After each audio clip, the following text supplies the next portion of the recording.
నూపప్పు మామిడికాయ చట్నీకి కావలసిన పదార్థాలు: నూపప్పు, పచ్చి మామిడికాయ, ఉప్పు, కారం, జీలకర్ర, ఆవాలు, మెంతులు, ఎండుమిరపకాయలు, వెల్లుల్లిపాయలు, పసుపు, ఇంగువ, నూనె.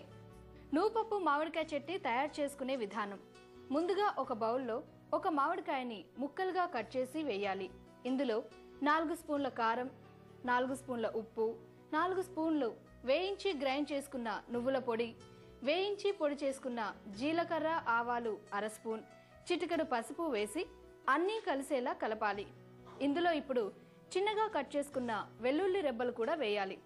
ఇప్పుడు తాళింపు కోసం బాండీలో నూనె వేసి కాగాక అందులో 2 స్పూన్ల ఆవాలు, 2 స్పూన్ల జీలకర్ర, 1 స్పూన్ మెంతులు, 1 స్పూన్ కట్ చేసుకున్న వెల్లుల్లి రెబ్బలు, చిటికెడు ఇంగువ, 2 ఎండుమిర్చి వేసి పోపు పెట్టుకోవాలి.